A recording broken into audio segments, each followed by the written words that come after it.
Donc, une question qu'on peut se poser ici, c'est que pourquoi utiliser le state? On aurait pu ne pas utiliser le state. On aurait pu déclarer une variable qui s'appelle isVisible, qui sera égale à true. Et vu que cette variable sera égale à true, donc ceci va être affiché. Et que si cette fonction, lorsqu'on clique sur le bouton là, on va changer cette variable là.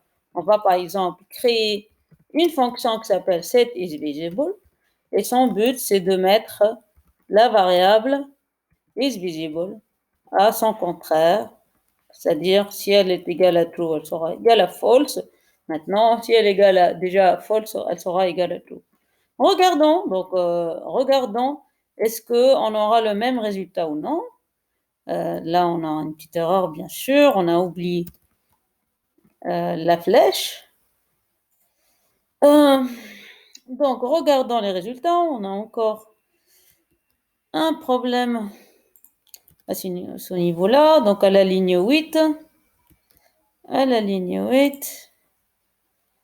Is visible égale à not is visible, bien sûr.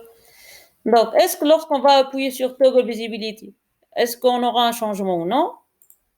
On va voir. Eh ben non, rien ne change et pourtant, qu'est-ce qu'on est en train de voir? Si on va changer, par exemple, pourtant, on est en train de de modifier la valeur de is visible. Une fois elle est égale à true, et une fois elle est égale à false. Donc, pourquoi j'ai fait cet exemple-là? Pour vous montrer justement que la notion du state n'a pas comme objectif de créer un état local seulement à l'objet, mais en fait, elle est responsable du re-rendering du composant. Là, lorsqu'on a créé une variable et on l'a utilisée ici, c'est comme si cette fonction-là, lors de son premier appel, qu'est-ce qu'elle a fait? C'est-à-dire lorsqu'on l'a appelé dans a.js, là, on a appelé la fonction, le composant taskList.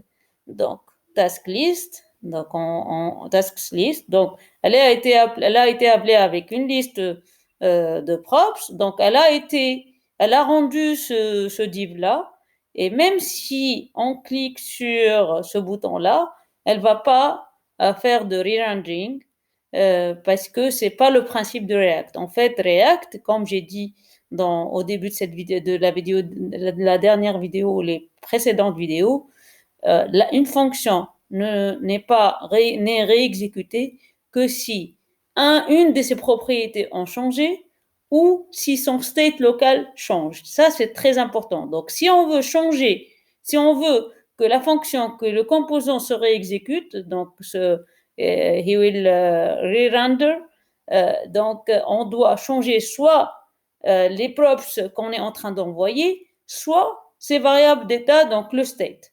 Donc, on va revenir à notre state. Donc, on va enlever tout ça. Voilà. Et on va voir si ça remarche encore. Oui. Donc, avant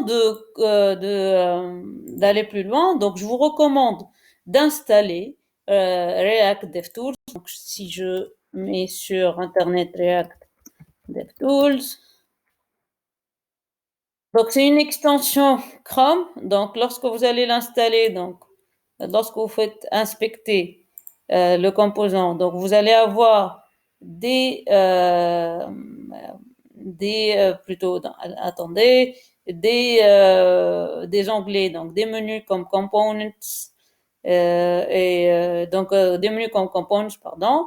Et dans ces composants-là, vous pouvez inspecter le comportement d'un composant. Par exemple, task list, elle a comme props la liste des tasks et elle a comme state une valeur qui s'appelle true.